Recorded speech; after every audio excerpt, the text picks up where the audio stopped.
And welcome to the B2B Power Hour with your host, Nicholas Thickett, and The other guy who shows up. I'm Morgan Smith. Welcome. Good morning.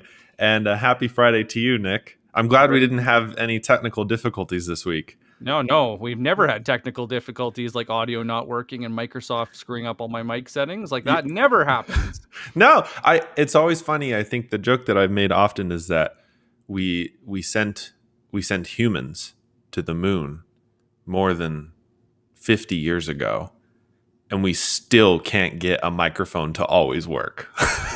It's The sad part is with less tech than is in our pocket. I know, it's astounding that we still have so much audio visual I don't want to issues. talk about it. Yeah. Well, good morning. How's your week been?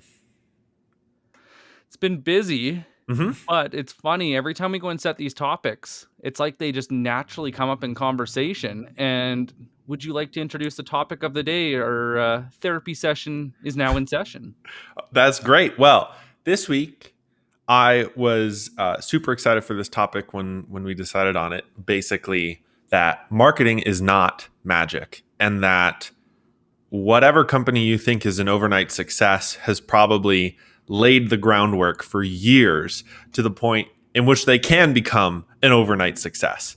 And I'm really excited to cover a lot of ground today with you about marketing, especially, and brand marketing in particular, about the long haul that it takes for companies to really become an overnight success, even though, that's 12, 24, 36 months in the making, and really dive into some of the particulars. And also, I think one thing I want to cover today with you is the role that sales leaders and sales plays in creating an overnight success, especially because marketing is not magic. There's not some warlock casting a spell over here. We don't have any witchy brews that can turn companies into spectacular successes in a moment or in a hot second.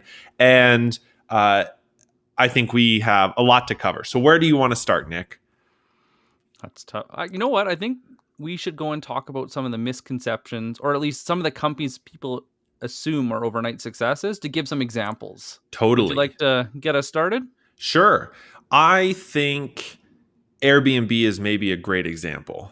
They didn't toil in obscurity for a long time, but I remember that Airbnb for me came really big in probably like 2012 or 13 was maybe when the brand itself was like, oh, there's this thing where you can go and stay in somebody else's place.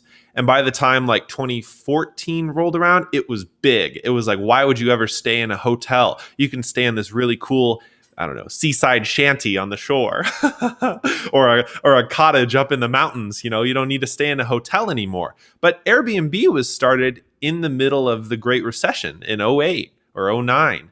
And it was born, actually, I live in Denver. One of the original conception came out of here. And I didn't know that. basically, Brian Chesky, who's a co-founder, was struggling to find a place during the DNC, which happened in 2008, because Barack Obama was so popular at the time. All of our hotels here sold out. And so basically stayed on a friend's air mattress. And lo and behold, this sort of idea was born. And that created a company that invested in its marketing and it invested in its brand for years before people ever heard about it. And now Airbnb is ubiquitous, right? Mm-hmm. It is, and it's been years and years and years of them refining their product, improving their systems, improving the buying experience. And that's like a direct to consumer example, of course, but something that all of us use or have heard of at the very least, and also spawned its own industry, right? Now you have like VRBO and all of these other competitors in renting out people's places, when previously you basically only stayed in hotels when you traveled, or motels, depending on your budget. Well, it seemed like it also spawned like even some of the rideshare programs. It's a great example. Yeah. The shared economy. Mm-hmm. Yeah, I feel like out of '08 came a number of these companies that now we accept as ubiquitous, like Uber and Lyft, Airbnb. There's a whole list of companies that received early seed stage Series A funding during that time that became this massive company. I think WeWork was even among them. Now, that's a great example of an overnight success sort of imploding on itself. But another example of a company that invested heavily for a long time in this conception of a brand and also spawned a lot of competitors. I mean, the commercial real estate brokers and large investment funds now fund co-working spaces. And that Mhm. was based on this model of, well, you don't need an office if you're small, but where do you work if not a coffee shop? Why don't you have an office? And each of those companies are overnight successes in the sense that their news coverage was nothing, nothing, nothing, nothing. Oh my God, right? And it became part of our public But consciousness. I think that's everything. Like one of my favorite examples, the two are Amazon and Apple. And I think we should start with Apple because Yeah, it's a well-known brand, but I honestly don't think most people understand or know their origin story. Would you mind if we go and discuss Apple and like how where it came to be? Because go for I it. the 30-year overnight success.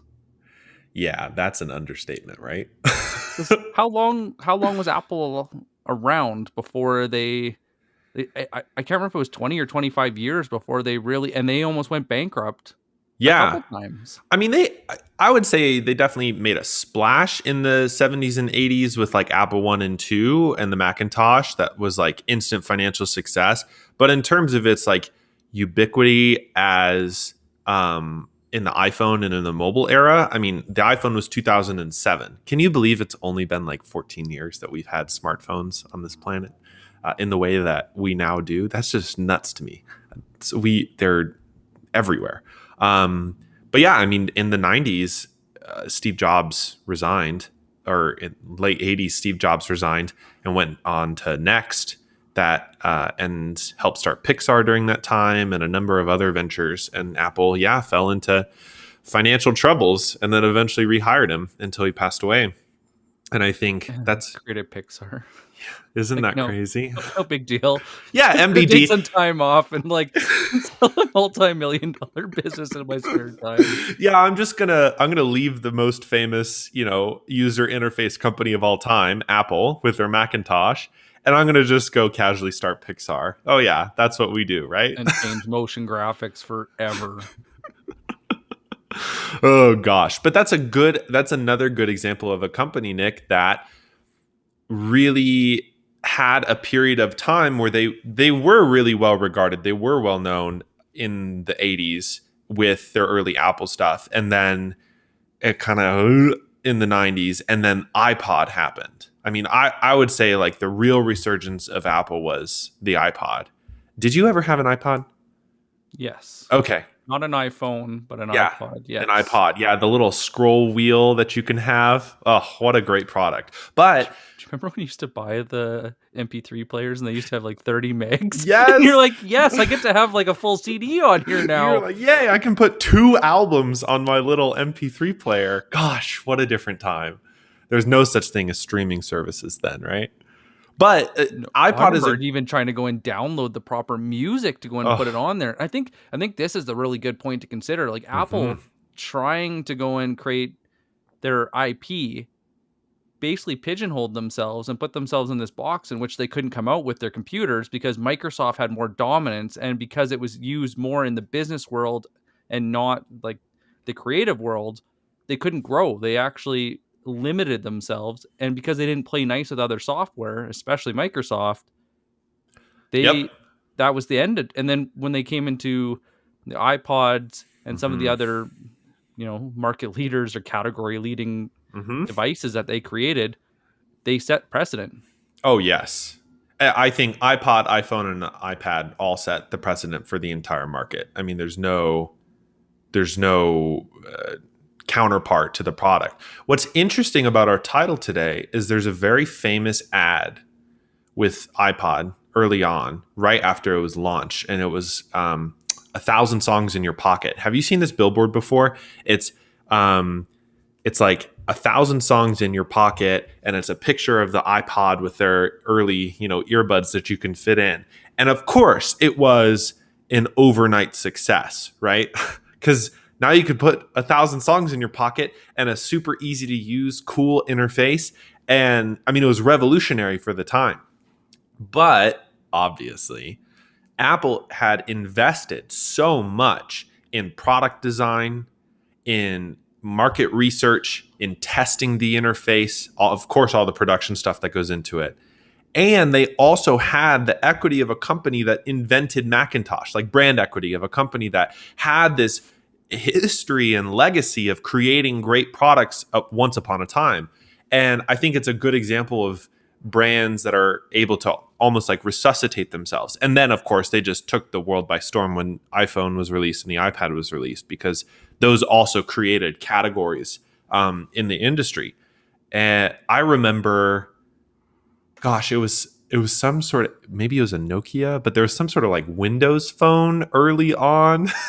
This was pre-iPhone, and you still needed a stylus to interact with it. It wasn't like a Palm Pilot or anything, and I I loved the visual components of that, but that wasn't made until Apple was a thing. So, or until the iPhone was a thing, did the industry really take off with that creative vision. So, anyways, I could talk about Apple products all day.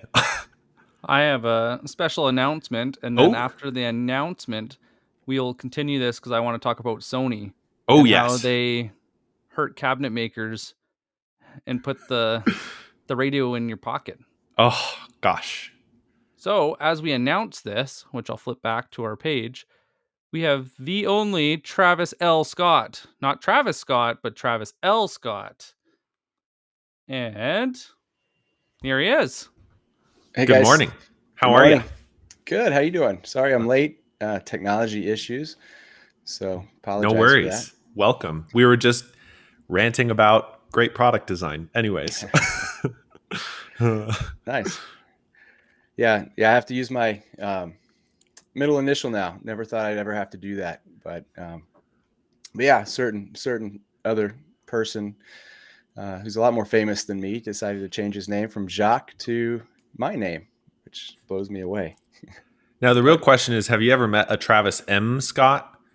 no. Okay, so I feel like there's an opportunity to create like sort of an alphabetical list here Yeah, exactly. Exactly. of the different Travis Scotts. Absolutely. So, we were just talking about overnight successes and how, with everybody assuming marketing is magic, that they just snap your fingers and like Apple became a thing and Amazon became a thing. And Morgan had started out with Airbnb. What are your thoughts on that? I mean, there is no such thing as an overnight success in anything. I mean, maybe YouTube, but that's fleeting. TikTok, it's fleeting. Anything that's worth a crap. I don't know what we're rated here. Is It doesn't happen overnight. I mean, if you look at those businesses you just mentioned, I mean, Apple started what, in the 70s, 80s, Mm-hmm, mm-hmm. um, and I mean, it takes time. It takes time to build a brand, build a promise, make sure that promise is consistent. As far as the marketers you see out on LinkedIn who are um, kind of thought leaders, they didn't happen overnight. I mean, look how long Gary Vee's been doing it. I mean, Long it time. takes a long time, a long time. And Dory Clark, I don't know if you're familiar with her, but she is releasing a new book called The Long Game. Hmm. Next week, actually, next week sometime. And I've been following her work. I was part of her book launch team, and she talked about um, how far things have come from her first book, which I think she published in 2014 or something, to now, to this book, The Evolution, and just to follow her career, Seth Godin's career, how they all started out. Like, it does not happen overnight at all. So, No. A book that I had just picked up, but I just started going through is The Perennial Seller by Ryan Holiday. Mm. And the thing that I like about it and the thing that keeps sitting with me is what we always think about what's relevant right now. hmm. But most people don't consider what will last a lifetime. What's relevant that will keep people talking in 10 years, 15 years, 20 years. And look at the Beatles. Mm. Hmm. And now what everybody's calling classic Mhm. whatever, they did something that was so breathtaking or so emotionally connected to us that it'll stay relevant regardless of the times. This is an interesting question. Do you think brands can be timeless? Or do they constantly have to like renew that promise? And the Beatles is a good example from like because they're not they're not a band anymore, right? They're two of the members have been or died or were assassinated, and it's just sort of this equity, the experience of the Beatles once upon a time. But even like Rolex or Patek Philippe or any sort of like luxury brand, they sort of go for this timeless feel. But is that because the product itself is timeless, or do they have to like actively renew that promise again and again? Like, can a brand be timeless?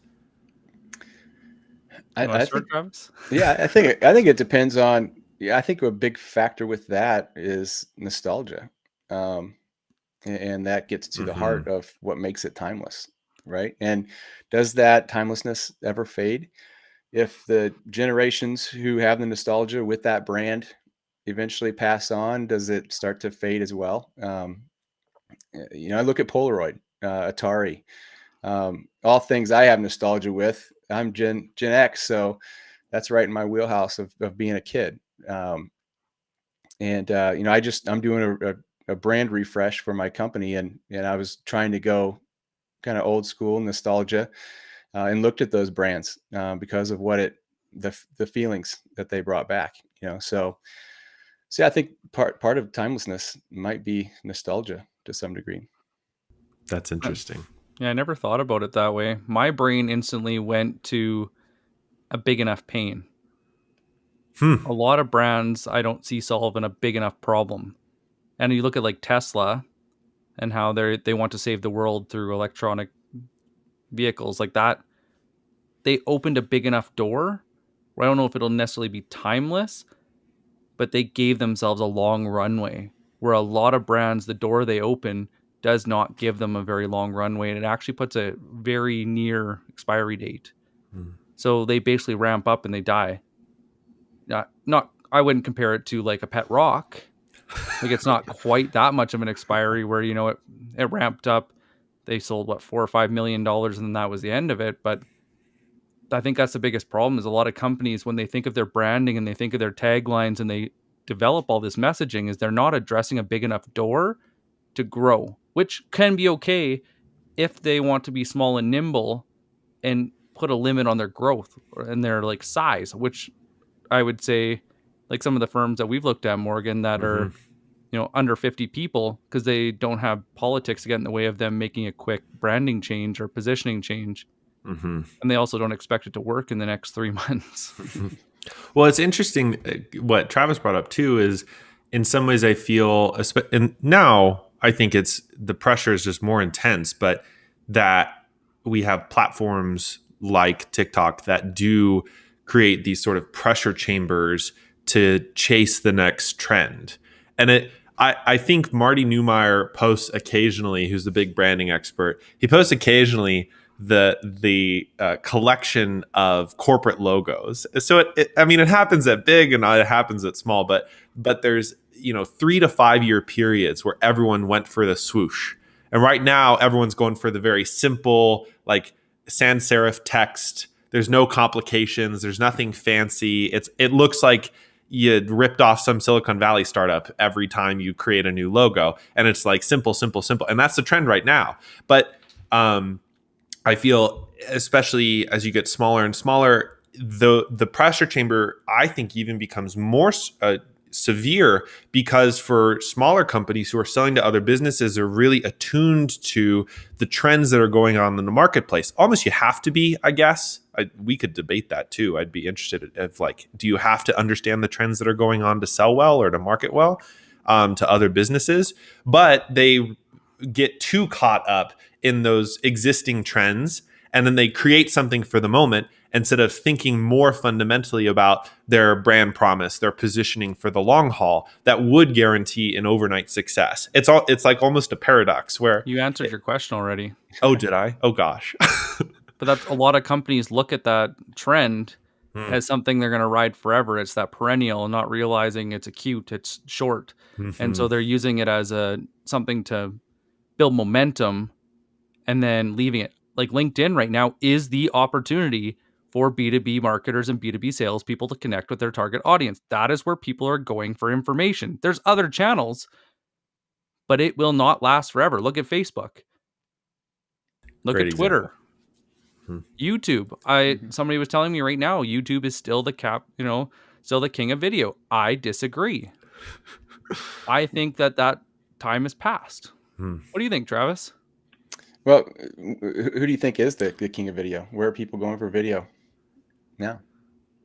A lot of companies that I talk to are going on to TikTok, LinkedIn, and believe it or not, Twitter, Hmm. Hmm. YouTube. Interesting. But I think that the bigger question is long form or short form, Hmm. Hmm. Yeah. and what are people actually consuming and why? Hmm. And I would say long form, I think that YouTube is still winning, but I don't think most people have the attention span. So what they're doing is they're going on to live shows, they're going on to podcasts, going into Slack channels, LinkedIn, and like the different people they follow, and they're doing the research in like microbursts over longer time frames. So like if me and you wanted to go and buy new mics, you know, traditionally you sit down for an hour, figure out where you want to go, and then you go buy it. I don't think that's the case anymore. I think the awareness cycle where people are actually making up their mind and like so they don't have that buyer's remorse is taking months, weeks or months that they're doing this research depending on how critical it is to their life and what it says about them. And then they're reaching out. And I think that's why it's changing, that the long form video isn't as relevant because people, once they become part of that brand, they move to the long term, the Mhm. long form, because now they're ready to dive in because the trust is there. Hmm. Do you think consideration stages are lengthening um, to That's a some good degree, and question. attention spans are shortening, and consideration time Yes. is lengthening, And I probably as think a it result switched. of attention spans being short? They can't process enough stuff in the amount of time they need to make a quick decision. Absolutely. Yeah, there's too much competition. Like we were talking about last week with why salespeople shouldn't be selling anything under 50K is that there's too much internal competition where they're competing with themselves. Like you walk into a sport check now and you want to buy a shoe. If you haven't done your research coming in, you're not going to make a decision there unless somebody gives you guidance because there's just too much choice that it's not relevant to distinguish between one or the other. But I think the confusion is part of it. And I think another part is we've changed the flow of information and we've switched it from being on seller's time to being on buyer's time. And this is why like the experience journey and buyer enablement and even demand gen have become such important critical pieces that most B2B companies aren't really considering. And this is the opportunity for these overnight successes to pop up in 18, a year, half a year, 2 years. Hey, Morgan? Yeah. Or like you look at like demand state of demand gen live and what Chris is saying, and I agree. Like demand Mhm. gen for the most part is where you're going to win, and then buyer enablement because sales is changing their role in transactions.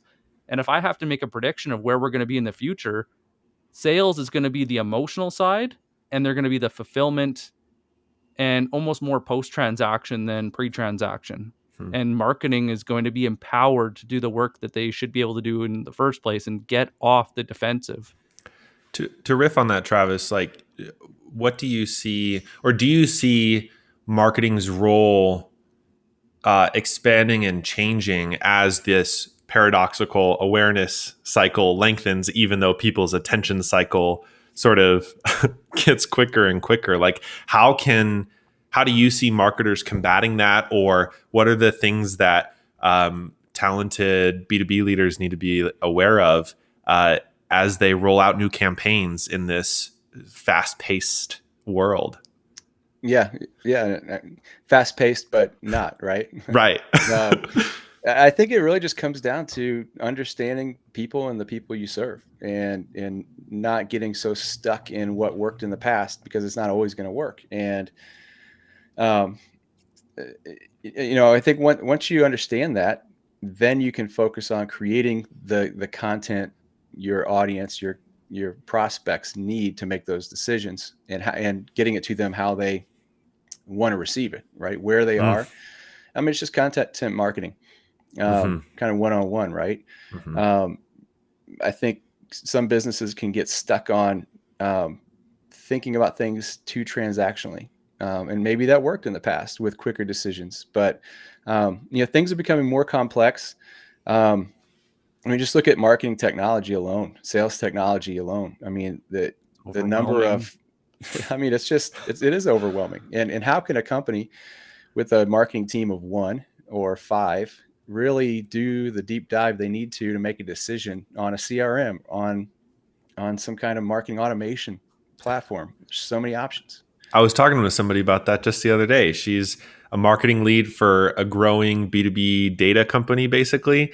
And she's a marketing team of one and hiring a number two. And the lengthy discussion was, what do you hire for? Mm, Because there's CRM technology that, they have a couple sales reps for the company. And so obviously there's CRM stuff, there's customer lifecycle management, there's a cadence of content you can serve your prospects and your existing. And then there's everything else like PPC, branding, positioning, mm, everything else that we have all this technology to enable. And it really can be overwhelming, especially for smaller teams. Yeah.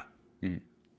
Yeah. I mean, I think there's definitely, it's kind of where I'm taking my business to a certain degree. I mean, I think there's a need for help with that. People need that guidance, someone who is in that stuff every day, sees different use cases, and you can go to a G2 and see kind of where things land on the grid, but Mm. you know, um, those things might not work for your business. It's not a all encompassing. Oh, this is the best. HubSpot's the best overall marketing platform out there. I think it is, but I'm biased since I'm a HubSpot partner. But it's not going to work for everybody. Mm. And there might be something that might be more niche that isn't catching your attention, but it's for you, right? Yeah. So I think there's a need. And People need help with that. what comes to mind too, especially with our topic, is that overnight successes generally, I don't know if this is like 100% rule, but I do see that the companies who become overnight successes, even in their niche, have a commitment to those systems, and systems in a broad sense, not like the technology itself, but that there is a drive from leadership to say, look, we chose the CRM for a reason, and hopefully that decision making process was like a good one, and we've set up this content strategy or this brand strategy, and here's our marketing plan for the next quarter and for the next 3 years, and here's how we're going to achieve it, and just stick with it. And the hope, what it sounds like then as a result, is that a lot of the work discerning what kinds of marketing is going to work for that company in their niche, for their audience, how that content needs to be served and delivered is actually the most of the time, because nowadays we have all this technology that makes the execution and delivery pretty seamless. It's not like you don't need humans involved. I think talented copywriters and strategists at every level are always a good thing. But the time to like launching an ad now from where it was even maybe 5 years ago, and especially 10 years ago, it's just so much quicker and so much easier. And now it just requires that careful foresight and strategic planning from leadership and from both the marketing and sales teams to make sure that those things are happening together. I was about to just say marketing team, Nick, and I was like, oh, can't forget the sales guys. Almost I'd got love to to get spell your it out take on, again. Yeah. and thinking about this stuff.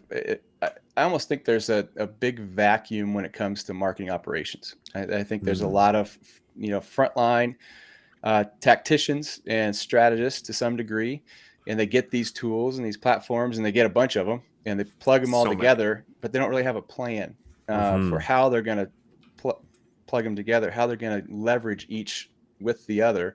Yeah. And they just start to use it and they don't adopt it because they never really understood it fully, or there's no one back there in more of an operations role saying, here's how we're going to use it. These are the things we're going to focus on, rolling it out, really operationalizing the implementation of those things. And I think that's a big problem too.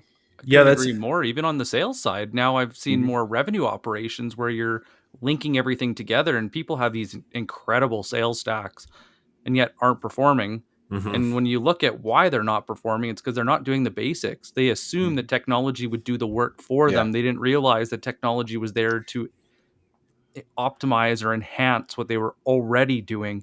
And people exactly. are doing it backwards. And I would actually love to go and change the conversation and kind of lead it into product market fit.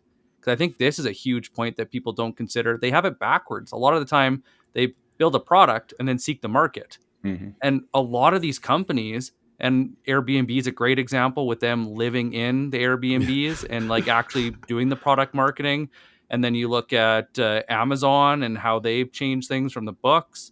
You look at Apple and how what they did is they iterated, pivot, and then all of a sudden their messaging and their brand gets it right, and all of a sudden they explode because the product market fit is exactly where it needs to be, and it just takes off. But I don't think enough Mm-hmm. people consider that when I talk about overnight success, is that they glamorize entrepreneurship and the whole like hustle culture, and they just ignore the fact that this hard work is the maker or breaker of your entire business, and it also sets the trajectory of how big you can go, is how tight that product market fit really is.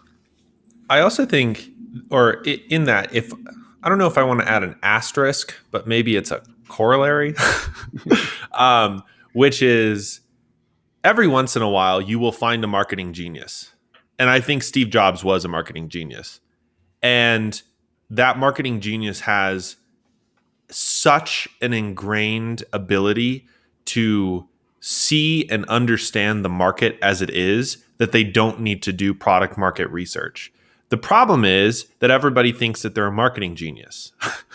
And so it's, in my opinion, I think it's a much better discipline to do what Nick is saying, in which you are iterating, in which you are testing.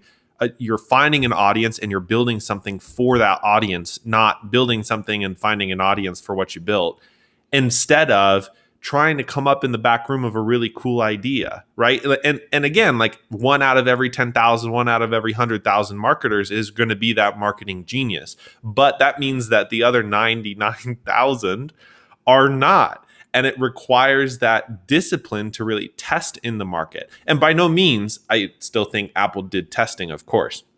And they did iterate and they did improve their product based on user feedback, et cetera, et cetera. But at that sort of crucial moment of, well, I want to create a smartphone that you don't need a stylus for. You should be able to use your fingers and it should look very particularly like this because this is how I think people will use it. That's Steve Jobs. Like, that's such a rare skill set.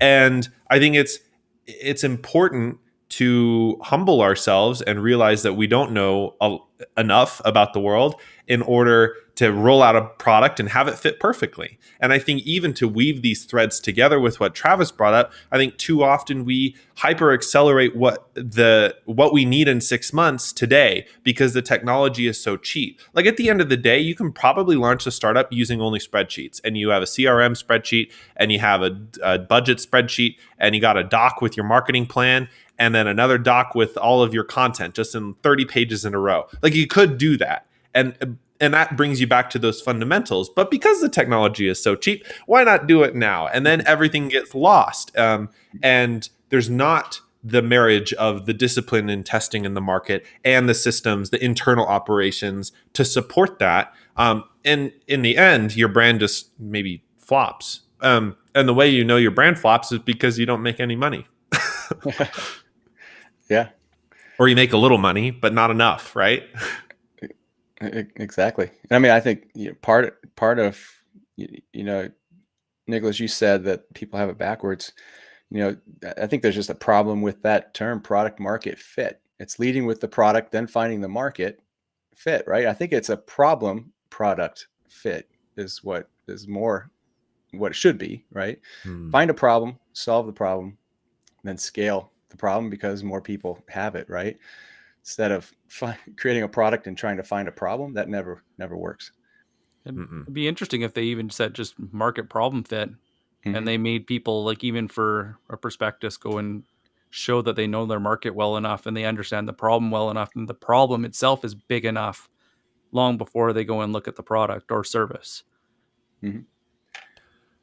Yeah, and oftentimes I see that marketing teams sometimes marketing teams inherit this problem because obviously if you have a founder, let's say a technical founder or somebody who's has technical expertise in the field, and I don't know, you're selling some sort of software as a service product and it's built for lawyers, and so the leadership founding team of the company was a lawyer and an engineer, like of course the marketing team is likely going to inherit the problem that the product is great and yet there's no one, it doesn't really solve a top of mind problem.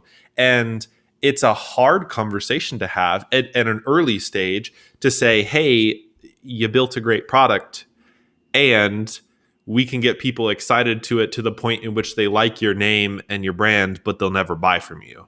And I think that discipline of the problem product fit or the problem market fit is such a better starting point, because that allows whatever founding team and whatever marketing team or marketing leaders you eventually hire on to help promote your product, it makes the whole thing easier, because now you're saying, oh, we're solving this specific problem for you. Like Seth Godin often says, what is it? Like, here, I built this for you.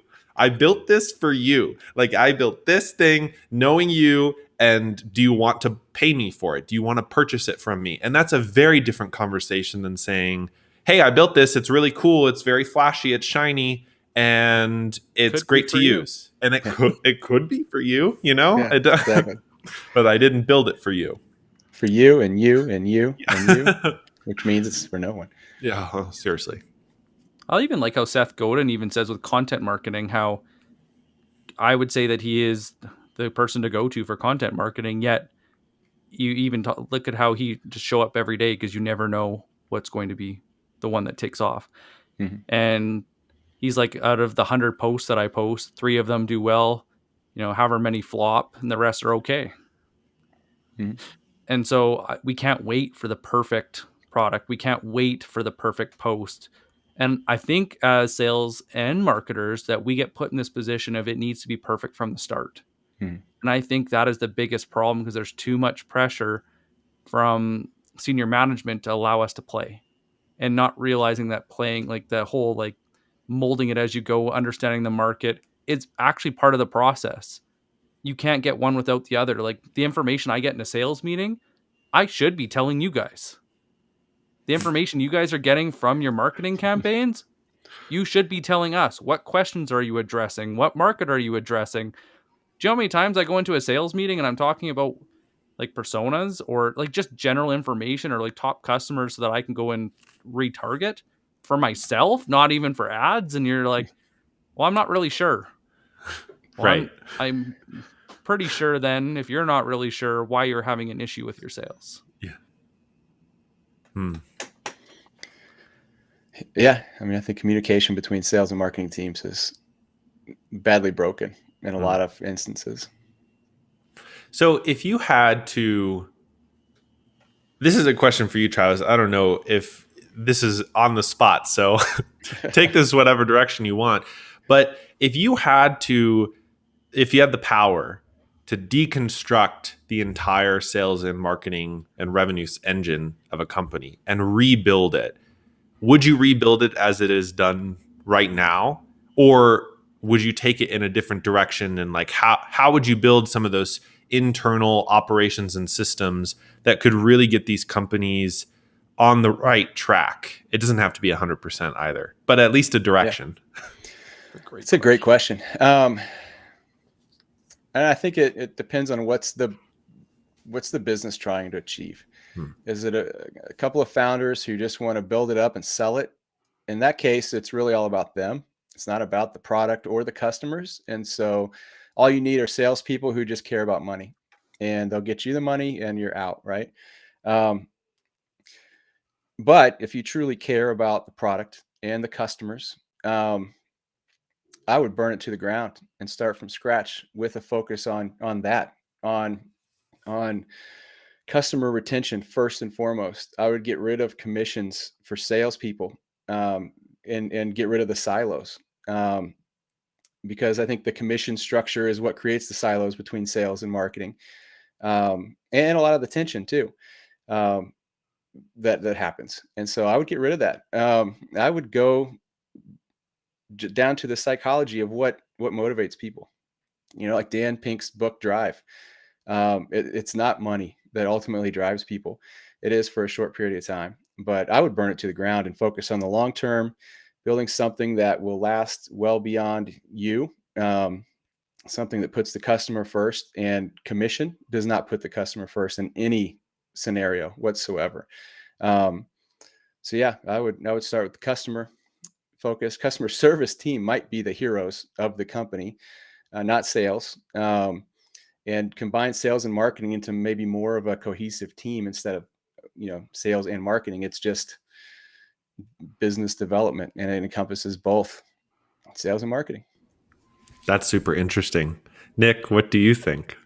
I have a lot of thoughts on this. Yeah, go for it. I I agree that commission is an issue, but just saying it's commission and just saying it's sales is missing half the equation. What is marketing being judged on, and why is it not aligning with sales?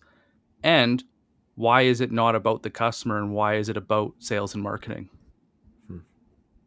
I like that's kind of the biggest thing when I go and do a consultation and I'm figuring out where the sales team is struggling, and like rep performance is an issue, and engagement, like they're disengaged with the company, their sales performance is lacking. And then you're looking at how marketing and sales are set up, and customer service, they're all disconnected, they're all working on different metrics, and none of the metrics actually align with customer success. And I think this is why, when I was saying earlier, that demand gen, um, buyer enablement, all these things are such a big opportunity for B2B right now, because they put customer first, and it puts sellers in the backseat, in which we are prescribers and we are emotional connectors and we're leading.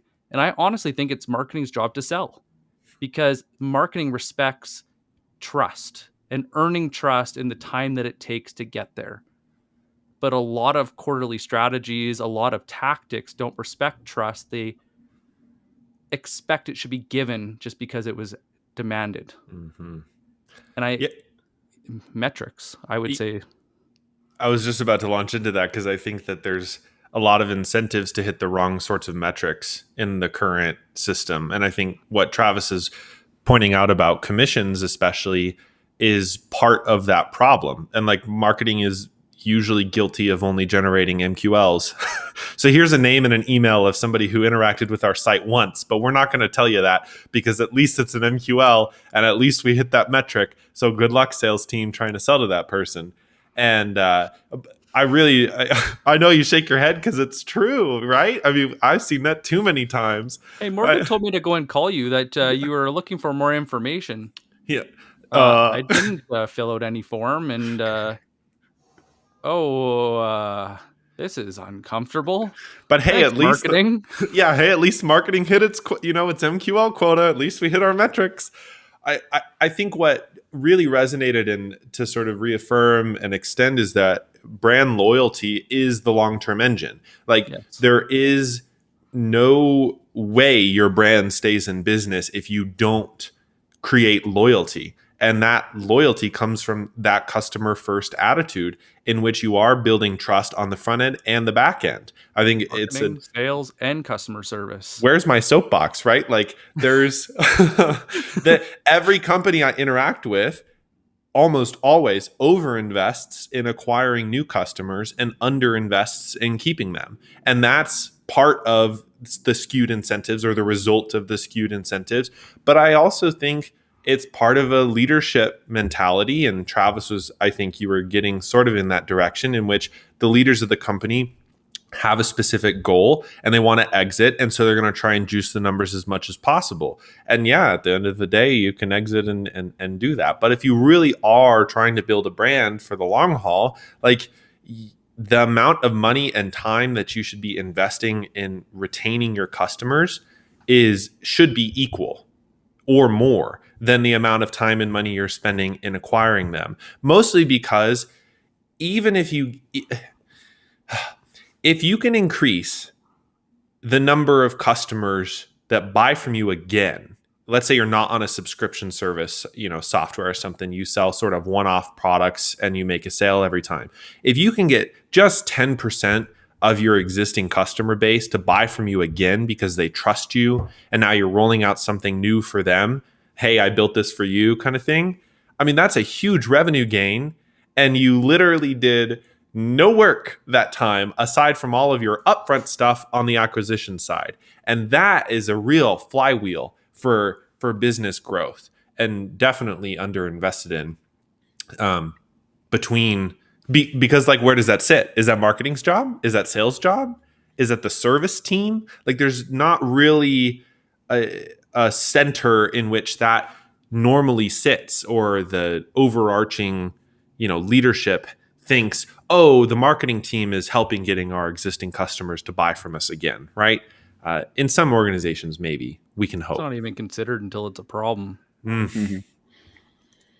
And that's Say the more problem. about that. I want. Most people I talk to, and I mean, I'm like 99.9% of people want more leads. Well, there's actually two things. They either want more people to talk to because they think they can close everything, or there's the other people that have this abundance of leads, but they're just not sure how to navigate the sale and close it. I do not have anybody that comes to me and says, hey, we have these people, but we don't have a marketing budget to go and bring new people in or like adapt to how people want to buy. So we're thinking of like just focusing on the people we have and increasing retention. Could you help us with that? Never happens. Mm-hmm. I would be blown away if it did, because that would be a company that cares. And if I had to say where it would fall under, everyone. But this is the problem: is everything's disconnected. Marketing's working on one metric, sales is working on another metric, customer service is working on another metric.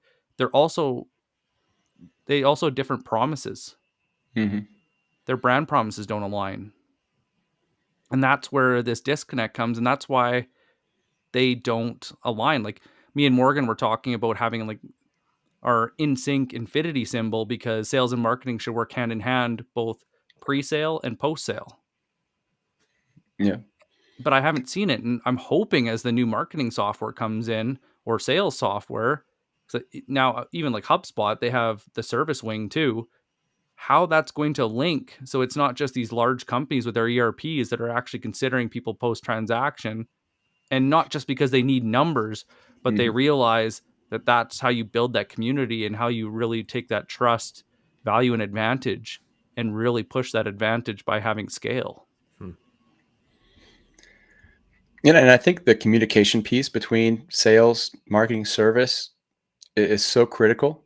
One, to just understand your ideal customer and who will benefit the most from you, because who's going to talk to that customer after the sale's done? Service Mm-hmm. team. And what if they knew what products were coming down the line and what the benefits were, not to sell and upsell and cross sell and any of that bullshit, but to know and listen, to listen to the customers. And when the customers bring something up, they could pull it out of their back pocket and say, oh, by the way, this could be an option, and more consultative, right? I mean, have you ever Mm-hmm. seen sales service people who have quotas and commission? I mean, Wells Fargo comes to mind. Back in the day, I used to bank with them. I'd go in and see a teller and they're trying to cross sell me. I'm like, no, like, just give me the money that I came in here to request, or whatever I'm doing. I don't need the teller trying to upsell me. Like, it just was a horrible experience. And you could just tell that they didn't like doing it. They were uncomfortable, but they had quotas, and it just was horrible. And so I think if you start to incentivize again with the commission thing and quotas and the quarterly obsession that companies have because of their shareholders, not their customers, like, it just turns into an awful experience. Whereas you could turn it into a fantastic experience and sell more through your customer service team, not your sales team. And then what happens when that customer is so delighted, they go tell someone else that the sales team or marketing team didn't even have to do a thing to get them in, right? I think that's that dark funnel that Yeah. you can't measure, right? No. If Blockbuster would have taken that approach, they would have bought Netflix and we'd be watching Blockbuster Yeah. because they would have cared exactly. more about customer experience than late fees. Yeah. Yeah, that nickel and dime transactional stuff, man. People get hooked on it, like airlines. I think it's going to catch up to airlines eventually, Mm-hmm. Well, charging for everything. the fact that Google makes more money than all of the airlines together says something. You got a big search engine behind Google, but yes, that's big advertising model behind. I think what's interesting for me hearing this is the term you brought up, Travis, a dark funnel, basically the immeasurable pieces of your business that still generate revenue. Brand marketing certainly by definition is sort of immeasurable. Like, you don't have direct ROI off of some of your brand stuff. Like, who knows how many people bought from Squarespace because they ran a Super Bowl ad. But similarly, service, I feel, is an under appreciated part of the revenue engine for a company. I think it's appreciated in the sense of like, oh, we need to take care of our customers, and leadership gets like, yes, good service can help deliver our product better, but it is rarely ever discussed as, no, this is like a revenue center. And I definitely view service as a revenue center for a company. And I think some technology companies, I think Basecamp might be a good example of a technology company whose customer service team is integral to some of their revenue, and like they do and are able to bubble up concerns from the customers and pass it along to their product team, right? And say, here's a really big issue our customers are currently experiencing. The best way to keep them purchasing our product is if you solve this problem. But most of the time, we sideline some of that work to like what's the big company, Zendesk, like a Zendesk knowledge base that, you try and find your I just went through this with GoDaddy, so it's sort of a personal thing for a client of mine, where you go through their help center and you can't find the issue, and then they make it it's 4 clicks later until you can actually find a phone number to call the right person, or a chatbot to find, talk to the right person. And that's a quick way to lose customers. But to your point, I think if you're not investing in that, to the point of today's topic, you are going to burn through the whole market in however long, or 80% of the market in however long, and you're going to have 2% market share, and nobody's going to like you because they bought your product once and then they didn't solve any of your problems. And also, hey, by the way, your customer service team are a bunch of assholes. Like, that's not that's not a great way to stay in business, let alone become an overnight success. You've given me a great question that I would love to ask the two of you. Oh yes, Travis first.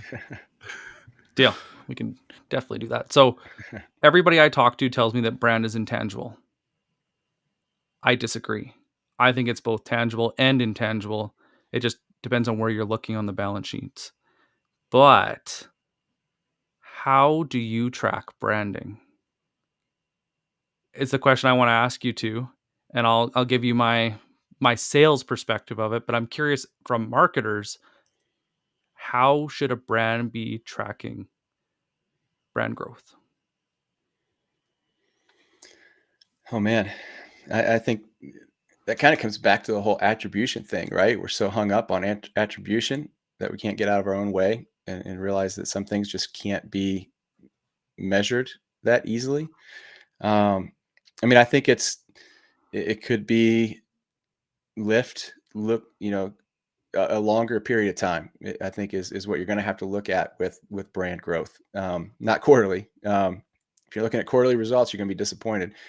But I think year over year, multiple years over years, and just kind of see and measure customer sentiment, do surveys, ask people, have your sales team asking people how they feel about the brand. I think it's really hard to measure. I think there are indications. I think you'll see things over time that you can kind of attribute to brand growth. I think the number of referrals you get is a huge. I mean, if you if you can find a way to track word of mouth referrals in some way, that's going to be a really good indication of brand growth. Are people talking about you in a positive way and referring other people? That's probably the best way to measure it in the shorter term. Great answer. Morgan, you're up, buddy. Gosh, what a great question, Nick. Even as Travis was talking, I was like, how am I going to answer this? I think what's already been stated is a great direction. And I agree. I think your base timeline is at least a year. Like, there's no way that you can understand your brand's equity, if a similar term here, in a marketplace in under a year. It just doesn't make sense. And I think there's sort of like proxy measures, things that don't tell you anything specifically about a brand, but because your brand is working, this proxy measure is working. And obviously, I think short-term results are a fine proxy measure in the sense like you are making money or you are generating sales. That's an indication that whatever you're offering does deliver value, you hope. But in the long run, I think retention is a huge piece to whether your brand is working. I think referrals, as was previously stated, is a huge piece to understand whether your brand is working. And I don't put too much weight into this, but if I had to offer something on top of what's already been mentioned, I think some sort of earned media, however that can be attributed or tracked, is part of understanding your brand's impact. So earned media does not have to be an article written in Forbes about you. At its basic level, it could literally just be somebody else in your industry is talking about how great your product is. And that's difficult to track. That's, Chris Walker's dark social, dark funnel sort of pieces where you have your content, your products, or whatever else you're selling show up in a Slack community of the right kind of people, or show up in a live stream of two other people who are talking, oh yeah, I saw this company, it's really cool. Like, by definition, immeasurable. But if you are automatically immeasurable, but if you're a brand that is engaging in your market, there's a chance that at least somebody on your marketing team or your sales team or somewhere in your revenue ops, they're hopefully participating in those communities. And it's good to at least have sort of a sense, like a sense of what's going on in the communities to see is there chatter about our brand. And if there's no chatter, that doesn't mean that you have a bad brand. That just means you have more time, you have a longer runway to go until people start talking about you. But definitely from more of a revenue side, I think retention and referrals are huge and a core element of understanding how well your brand is performing. Yeah, I think retention is huge. Yeah. Mm-hmm. Because, retention, a great brand, great customer service will insulate you from the competition.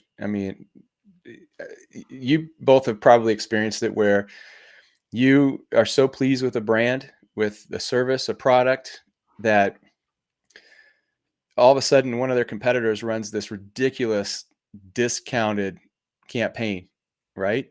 Mm-hmm. And it could save you thousands of dollars and make a big impact on the bottom line. But you're just like, no, sorry, I don't even want to hear what you're saying. Don't care. Not looking.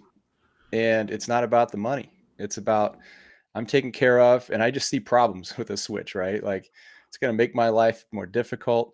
I'm good. Like, just go away. I don't care about the savings. I'm good. Good example. I think, just to riff on that, and I know we're close on time, Nick, is I think that if you are trying to compete by price, you're probably already losing on your brand. Yeah. right? I mean, if you don't have a strong brand, you can't charge a premium. And so if you're really scared of increasing your prices by 10%, this is at least a rule of thumb. If you feel like you can't increase your prices by even 10%, that's a brand problem. That means that you're competing somehow in the marketplace in which people are price comparison or price shopping, sort by price, all the rest of it. And they're not actually taking in, how good is this company? What's their story? How can they make a difference in my company? And if those things are in handle, you can increase your price by 30%, and most people aren't going to really care because you're as good as you say you are. Yeah, I think that's trust, right? You've Yeah. instilled enough trust and belief in what you do that people will be okay, and they'll understand that sometimes you have to raise. I think Mm-hmm.